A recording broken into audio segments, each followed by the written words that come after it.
전에 제가 사역했던 곳에서 한 청년이 차를 샀는데 차가 너무 좋더라고요. BMW 차를 타고 다니더라고요. 근데 이 형제가 이 차를 얼마나 아끼는지 매주 손세차 하는 데 가가지고 세차를 열심히 합니다. 진짜 말 그대로 때 빼고 광내고 너무나도 멋있어요.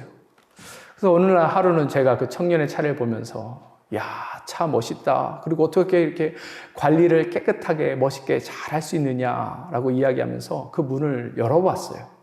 근데 그 차 문을 열어보고 제가 깜짝 놀랐습니다.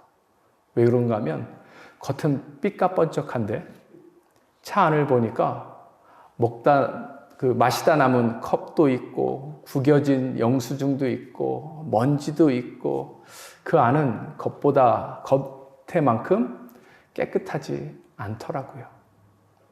제가 그것을 보면서 겉이 깨끗한 것도 중요하지만 속 안이 깨끗한 것은 더 중요하겠다라는 것을 깨닫는 그런 시간이었습니다. 그런데 혹시 이것이 우리의 신앙생활, 우리의 모습은 아닌가 한번 이 시간 가운데 우리가 우리의 삶을 되돌아봤으면 좋겠어요.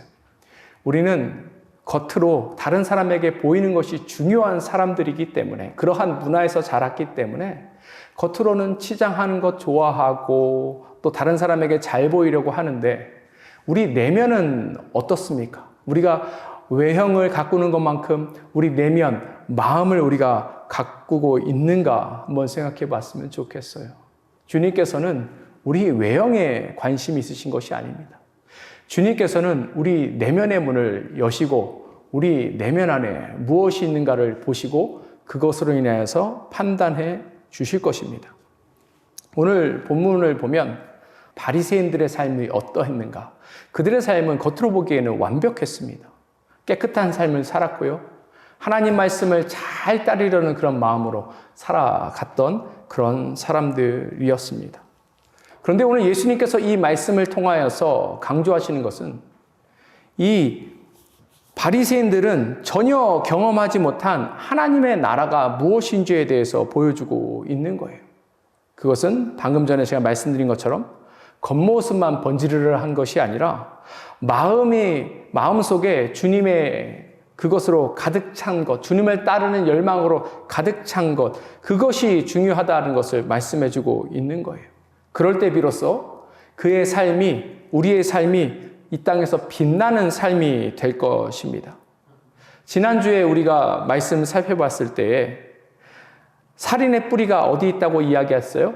우리의 마음 속에 있다라고 이야기했습니다. 우리 마음 속에 분노와 멸시가 살인의 뿌리라면 오늘은 우리 마음 속에 있는 이 욕망을 온전히 제어하지 못하면 우리가 간음하고 부정한 사람이 된다는 것을 예수님께서 말씀해 주고 계시는 것입니다. 그러니 중요한 것이 뭐예요? 우리 마음의 방향이 중요한 것입니다. 죄된 것을 제어하고 의로운 것을 선택함으로 인해서 우리가 하나님 앞에 나아갈 때 예수님께서 우리에게 약속하신 이 놀라운 하나님의 나라를 날마다 누리며 나아갈 수 있을 것입니다. 그렇다면 이 시간 우리가 어떻게 마음의 방향을 설정하며 나아가야 할지에 대해서 함께 살펴보기를 원합니다. 첫 번째, 마음의 방향이 중요합니다. 그래서 우리는 바른 것을 바라봐야 합니다. 오늘 예수님께서 지난주와 마찬가지로 십계명에 있는 계명을 하나 딱 들고 오셨어요. 27절 보도록 하겠습니다. 또 간음하지 말라 하였다는 것을 너희가 들었으나. 오늘 예수님께서 가져오신 계명은 뭐예요? 간음하지 말라라는 계명입니다. 예수님께서 왜 이 계명을 가지고 오셨을까요? 사실 당시의 사회가 우리가 생각한 것처럼 음란했기 때문에 예수님께서 이 말씀을 가지고 오신 것은 아니었습니다. 오히려 로마 문화는 음란했을지 모르지만 이스라엘 사람들은 그와 같은 삶을 살지 않았어요. 겉으로 정결하기 위해서 꽤나 노력하며 살아갔습니다.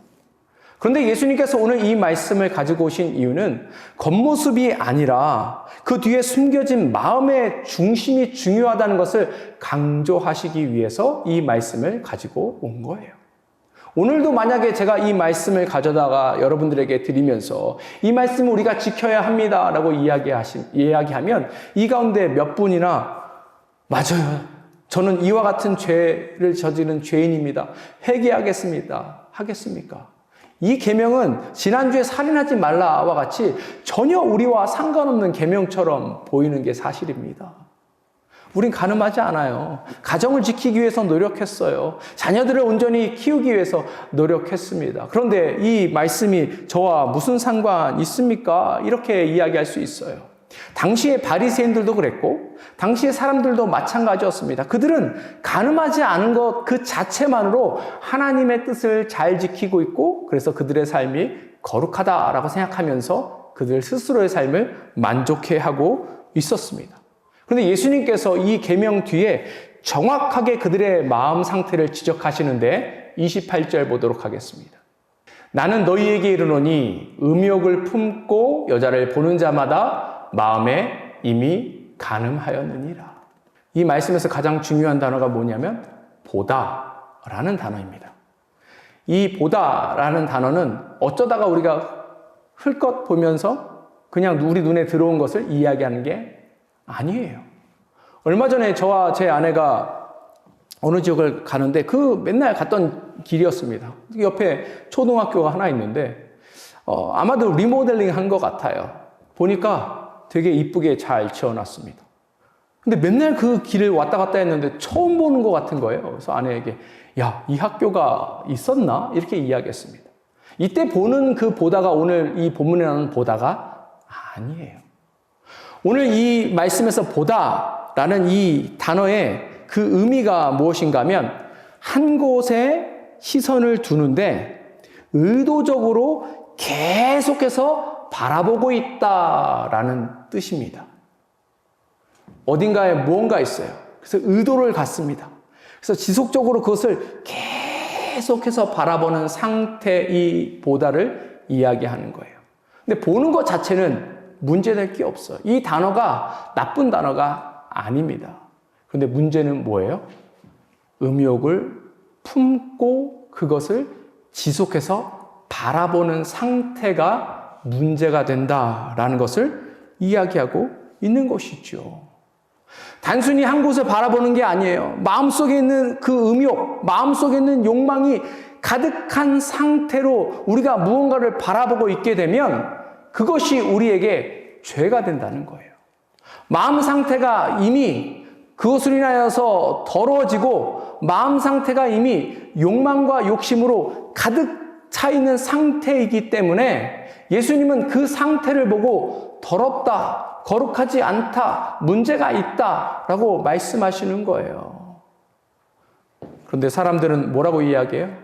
그 마음은 감춘 채 겉모습이 괜찮으니까 괜찮습니다 이야기합니다. 근데 그렇지 않아요. 오늘 이 본문에 딱 걸리는 사람이 성경에 한 명 나와 있습니다. 그 이름은 무엇인가 하면 다윗이에요. 다윗은 하나님 보시기에 합한 자예요. 하나님께서 제일 사랑하는 사람입니다. 다윗 역시 하나님의 뜻을 평생 이루기 위해서 열심을 다했던 사람인데 딱 한 번 실수했어요. 그 실수가 어떻게 이루어졌는가? 오늘 본문이랑 비슷합니다. 사무엘하 11장 2절 보도록 하겠습니다.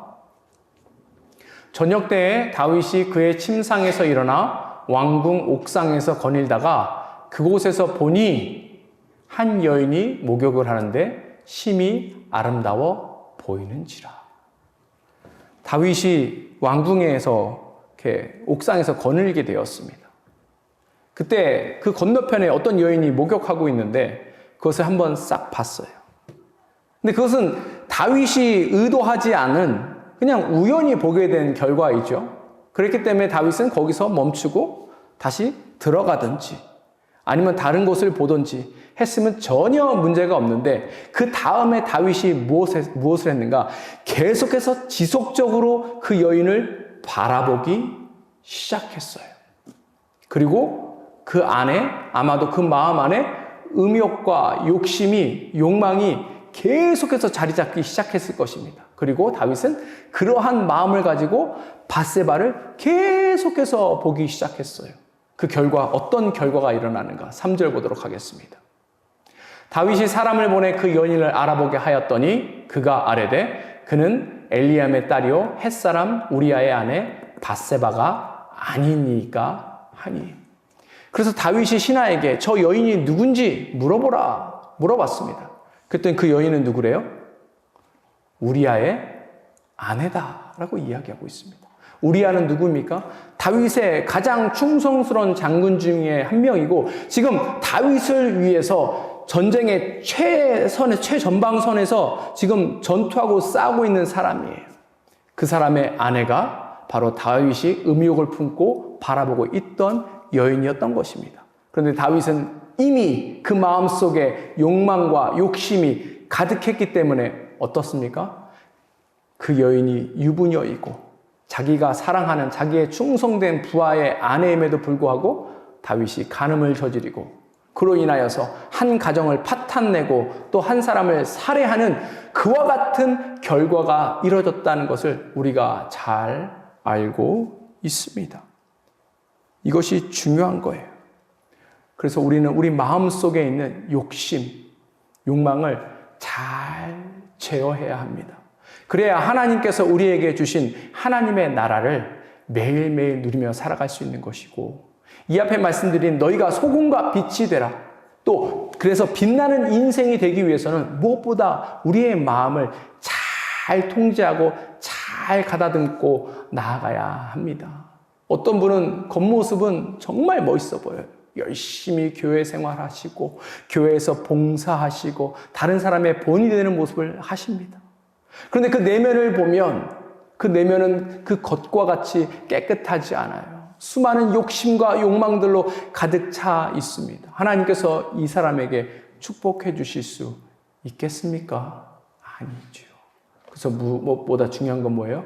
우리의 마음을 가꾸는 거예요. 우리 마음에 있는 욕망을 제거하는 것입니다. 그렇다면 어떻게 이것을 제어하며 나아갈 수 있을까요?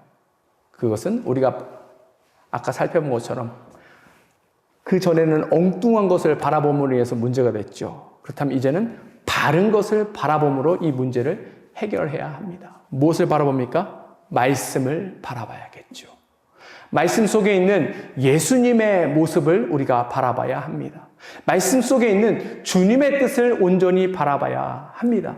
우리 마음속에 예수의 그 말씀으로 가득 채워야 합니다. 그럴 때 그 예수의 영이 우리 마음속에 가득함으로 우리가 거룩하고 정결한 모습으로 주 앞에 나아갈 수 있을 것이고 그럴 때 하나님께서 우리에게 약속하신 그 모든 것들을 날마다 누리며 나아갈 수 있는 것입니다. 우리가 이것을 꼭 기억해야 돼요. 왜요? 우리가 살고 있는 세상은 이 정반대의 것으로 우리를 유혹하기 때문에 그렇습니다. 세상은 우리의 눈을 뺏어요. 그래서 어떻게 합니까? 욕망의 광고를 통하여서 우리로 하여금 우리 안에 있는 욕망을 부추기고 있지요. 또 다른 사람과 비교함으로 인하여서 우리 안에 있는 욕심을 계속해서 부추기고 있습니다. 또 유혹적인 이미지를 우리에게 줌으로 인해서 우리의 삶을 망가지게 하고 있어요. 사랑하는 성도 여러분, 우리가 바른 것을 바라보며 나아갔으면 좋겠습니다. 우리의 시선은 우리의 마음의 방향을 드러내기 때문에 그래요. 그러니까 우리가 무엇을 바라봐야 해요? 하나님만 온전히 바라보며 나아갔으면 좋겠습니다. 우리가 바라보는 것으로 우리가 어떤 사람이 되어지는가가 결정되기 때문에 그렇습니다. 온전한 것을 바라봄으로 승리하는 우리 모두가 되었으면 좋겠습니다. 마음의 방향이 중요합니다. 그래서 첫 번째 우리는 바른 것을 바라봅니다. 그리고 두 번째 우리는 바른 것을 선택해야 합니다. 예수님께서 오늘 이 말씀을 하신 이후에 그렇다면 우리의 마음속에 있는 욕망을 어떻게 해결할 수 있을지에 대해서 두 가지 예를 보여주십니다. 29절과 30절 보도록 하겠습니다. 만일 내 오른 눈이 너로 실족하게 하거든 빼어내버리라. 내 백체 중에 하나가 없어지고 온몸이 지옥에 던져지지 않는 것이 유익하며 또한 만일 내 오른손이 너로 실족하게 하거든 찍어내버리라. 내 백체 중 하나가 없어지고 온몸이 지옥에 던져지지 않는 것이 유익하니라. 예수님께서 지금 우리에게 주신 해결 방법 두 가지는 뭐예요? 눈을 빼버리고 손을 잘라 버려라 라고 예수님께서 이야기하셔요. 꽤 충격적인 이야기를 예수님께서 하시죠. 이게 무슨 말인가? 도대체 무슨 말인가? 이런 생각이 들 것입니다. 예수님께서 왜 눈을 빼버리고 손을 잘라버리라고 이야기했을까요? 왜냐하면 이 눈이 죄의 통로가 되었고 또 이 손이 죄를 실행하는 도구가 되었기 때문에 그렇습니다. 그래서 그것을 잘라버리라고 이야기하셨어요. 그런데 여기에 숨겨진 예수님의 의도는 무엇일까요? 예수님께서 잔인하게 우리 신체 일부분을 잘라버리라고 이야기하신 걸까요? 교회 역사상 보면 이 말씀을 실천하려고 했던 사람들이 사실은 있었습니다. 자꾸 죄 지으니까 자기 신체에 위해를 가했던 사람들이 있었어요. 생각해 보세요. 그런데 눈 하나 빼고 손 하나 자르면 이제 죄 안 짓습니까? 그래도 죄 지을까요? 안 지을까요? 그래서 안 지으면 좋을 텐데 우리는 그러한 존재가 아니에요. 혹시 담배가게 폐암 광고 보신 적 있으세요? 폐암에 걸린 사람이 목에 구멍을 뚫었는데 폐암 걸려서 목에 구멍을 뚫었을 정도면 이제 담배 안 필 것 같잖아요. 근데 그 구멍으로 담배 피는 모습을 보았습니다. 우리가 이와 같은 존재예요. 어떤 사람이 도박해가지고 손가락이 다 잘렸어요. 손가락 10개가 다 잘렸습니다. 그럼 이 사람은 이제 도박 못합니까? 아니죠. 발가락으로 패를 잡고 도박을 계속해서 했다라고 합니다. 지금 예수님께서 이야기하시는 것이 우리가 신체 하나를 잘라가지고 우리의 죄가 사라지게 되는가, 우리가 정결하게 되는가, 그것을 이야기하는 것은 아닙니다. 문제는 도구가 아니라 마음이라는 것을 예수님께서 계속해서 이야기하고 계시는 거예요. 보세요. 29절도 그렇고 30절도 그렇고 눈이 우리를 계속해서 죄 가운데 머물게 하고 우리의 손이 계속해서 우리로 하여금 죄짓게 하면 그 결과는 뭐라는 거예요? 지옥에 던져진다는 것입니다.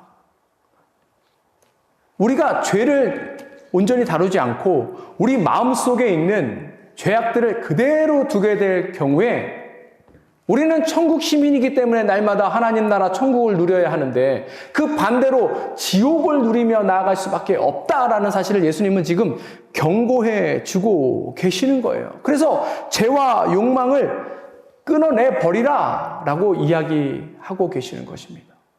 근데 왜 하필 오른 눈과 오른손일까요?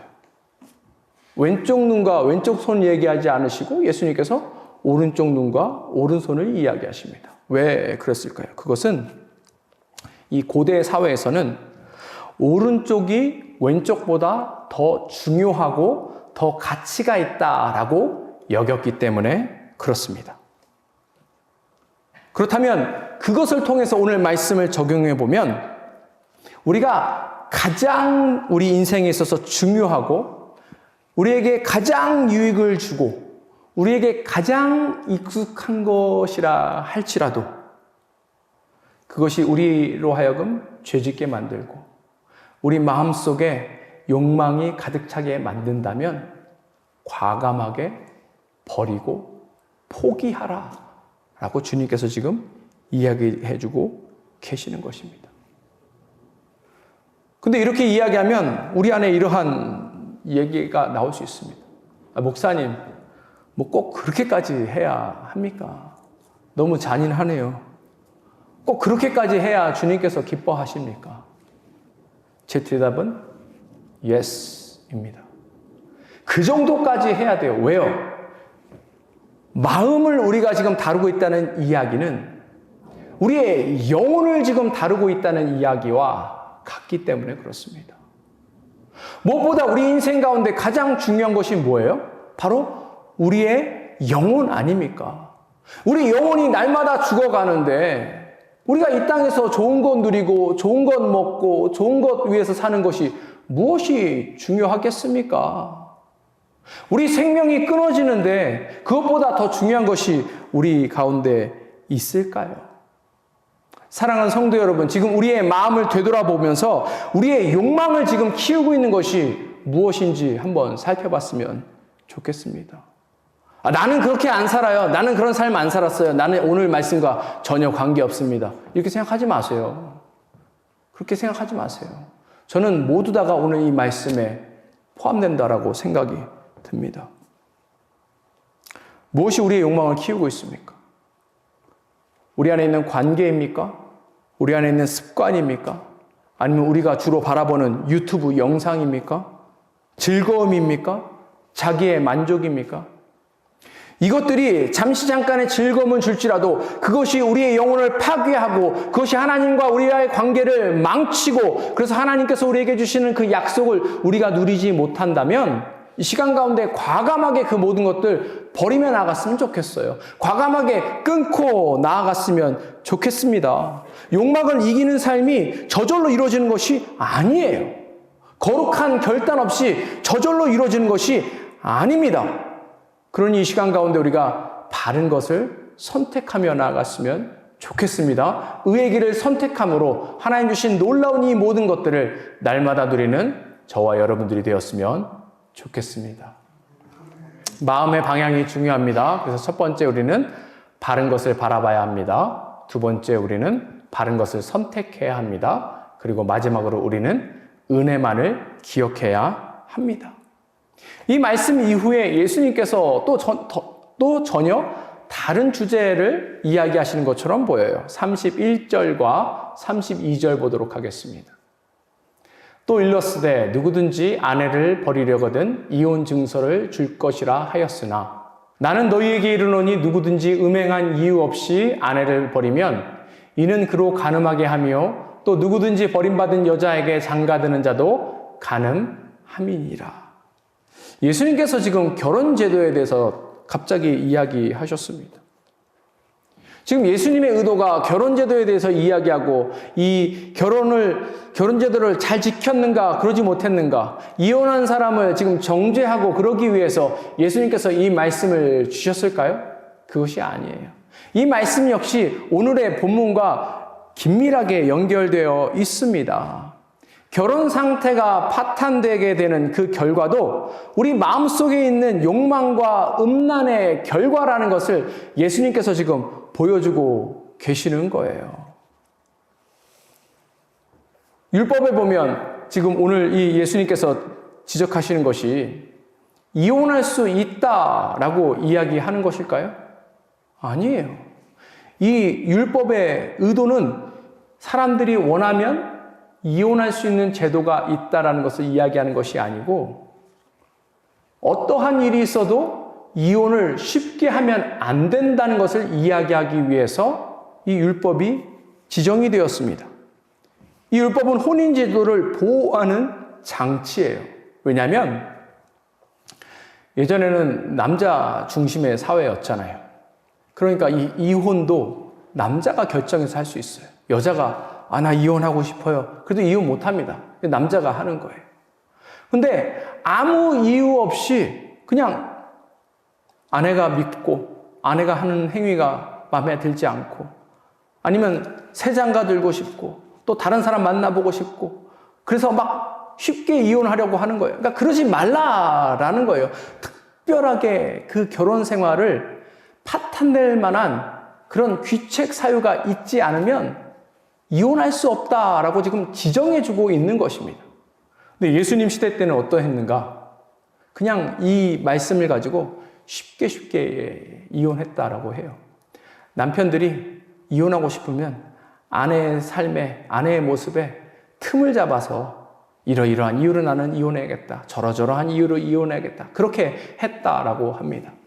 예수님께서 지금 그 모습을 지적하시면서 그와 같은 것이 율법에 있기 때문에 너희들이 이혼하는 것이 아니고 사실은 너희 안에 있는 이 욕망을 다스리지 못함으로 인해서 이와 같은 일이 되었다라는 것을 지적하는 거예요.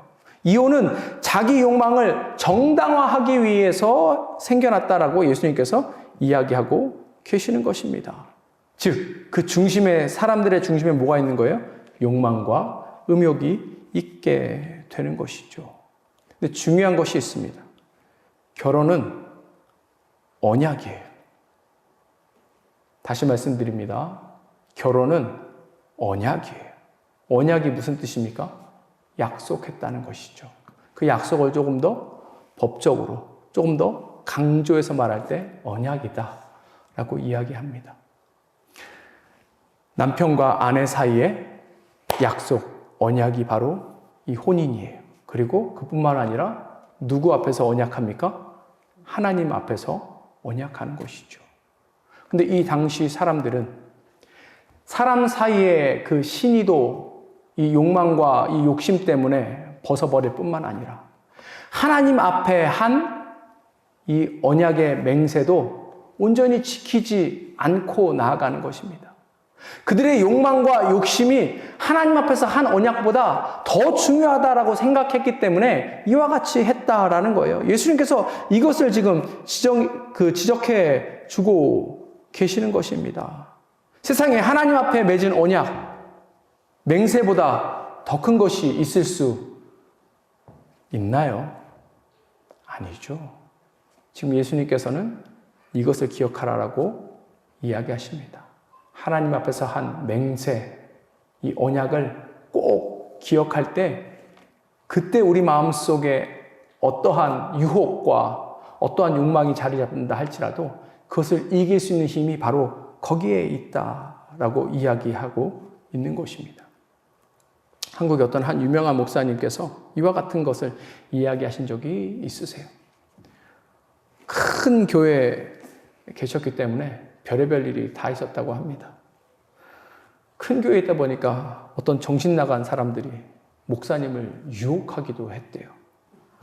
그리고 그 목사님이 거의 유혹에 넘어갈 뻔도 했다라고 합니다. 그런데 어떻게 그것을 지켰는가? 본인이 하나님 앞에 맹세한 것과 아내 앞에 맹세한 것을 늘 기억했대요. 그리고 자신이 그것을 어길 경우에 사랑하는 자신의 가정을 지킬 수 없다는 것을 날마다 기억했기 때문에 그 유혹으로부터 벗어나고 승리할 수 있었다라고 말씀하시는 것을 제가 들은 적이 있습니다. 마찬가지죠. 우리가 꼭 기억하고 나아가야 될 것이 있습니다. 그것이 무엇인가 하면 바로 은혜예요. 하나님께서 저와 여러분들의 삶에 은혜를 베풀어 주셨습니다. 우리 힘으로 얻을 수 없는 것이죠. 우리는 죽을 수밖에 없는 죄인이었습니다. 하나님의 대척점에 서 있던 그러한 원수였어요. 그런데 예수님의 보혈의 능력으로 우리가 구원을 얻게 되었지요. 자격으로 따지면 우리는 하나님의 자녀가 될 자격이 없었지만 하나님께서 은혜를 베풀어 주심으로 우리가 하나님의 자녀가 돼서 그 이후에 하나님께서 베푸시는 이 모든 것들을 날마다 누리며 나아갈 수 있도록 하나님께서 우리에게 그 모든 것들을 더하셨어요. 그래서 우리가 그것을 기억해야 합니다. 우리가 은혜 받을 때 그래서 하나님 앞에 무슨 맹세를 했습니까? 저는 이전의 삶을 그대로 살지 않고 죄된 삶을 살지 않고 유혹된 삶을 살지 않고 욕망으로 가득 찬 삶을 살지 않고 이제는 하나님의 뜻에 맞는 하나님 자녀로서의 삶을 살겠습니다라고 결단하고 맹세하지 않으셨나요? 우리가 침례식에서 그와 같은 것을 많은 사람들 앞에서 고백하고 맹세하지 않으셨나요? 이것을 기억해야 합니다. 목사님, 그래도 억울해요. 세상 사람들은 이 좋은 것들 다 누리고 즐기고 하는데 그런 것들 좀 즐기면 안 됩니까? 천천히 좀 바뀌면 안 되겠습니까? 제 대답이 뭘까요? 그래도 됩니다라고 얘기하면 참 좋겠지만 No! 안 됩니다. 안 돼요. 이것은 우리가 이해된다고 하거나 납득이 된다고 해야 될 문제가 아니에요. 우리가 꼭 결정하고 선택해야 될 문제입니다. 우리가 구원받았으니 구원받은 사람의 삶을 사는 것은 정당한 거예요. 하나님이 주신 은혜에 감사해서 우리가 하나님 앞에 고백한 대로 사는 것은 정당한 거예요. 우리 마음이 변화되어서 하나님이 원하시는 삶을 하나님의 뜻대로 하나님의 의를 성취하면서 살아가는 것은 너무나 당연한 문제입니다. 그렇기 때문에 우리가 그것을 온전히 누리며 나아갔으면 좋겠습니다. 그럴 때 우리 삶에 보다 더 큰 은혜가 넘치게 될 줄 믿습니다. 말씀을 마무리하고자 합니다. 오늘 예수님께서는 우리에게 아주 분명하게 말씀해 주셨어요. 문제는 겉으로 드러나는 행동이 아니라 그 행동을 이끌어가는 마음이다 라고 예수님께서 오늘 우리에게 강조해 주고 계십니다. 눈이 문제인 것 같고 우리 손이 문제인 것 같지만 사실은 더 깊은 문제는 우리의 마음이다라는 사실을 기억했으면 좋겠습니다. 더 근본적인 문제는 우리 마음 속에 있는 욕망이다라는 사실을 기억했으면 좋겠습니다. 겉으로 아무 일이 일어난 것처럼 보인다고 괜찮은 건가? 아니지요. 마음에서 이미 하나님을 떠나서 욕망을 따라가고 있다면 그 삶은 이미 무너지기 시작했다라는 것을 우리가 기억해야 합니다. 오늘 예수님께서 단순하게 우리에게 조심해라 라고 말씀하지 않으셨어요. 대신에 내 마음을 돌이켜 내게로 오라, 향하라 라고 주님께서 말씀해 주셨습니다. 왜냐하면 욕망을 품고 사는 사람들은 진정한 하나님의 나라를 누릴 수 없기 때문에 그래요. 하나님의 뜻을 품은 사람만이 비록 고통스러운 이 세상에 산다 할지라도 하늘의 평강을 누릴 수 있기 때문에 그렇습니다. 세상은 뭐라고 해요? 자기 욕심에 따라 사는 것이 자유다. 그 가운데 진정한 기쁨이 있다라고 이야기하지만 주님은 하나님의 뜻을 따라 사는 것이 참된 자유이고 그것이 행복의 길이다라고 말씀해주고 계십니다. 사랑하는 성도 여러분, 혹시 우리 마음속에 끊어내어야 할 욕망이 있습니까? 그렇다면 이 시간 가운데 그 모든 것들 끊어냈으면 좋겠습니다. 우리가 포기해야 할 시선이 있습니까? 그렇다면 이 시간 가운데를 결단함으로 그 모든 것들을 끊고 나갔으면 좋겠습니다. 우리가 내려놓아야 할 선택이 있습니까? 그렇다면 미루지 말고 오늘 이 아침에 결단하며 나아갔으면 좋겠습니다. 주님 앞에 우리의 마음을 다시금 드리며 나아갔으면 좋겠습니다. 우리 마음이 다시 주님께 향하며 나아갈 때에 우리 가운데 하나님께서 약속하신 이 풍성한 것들을 날마다 누리며 나아갈 수 있을 것입니다. 함께 기도하겠습니다.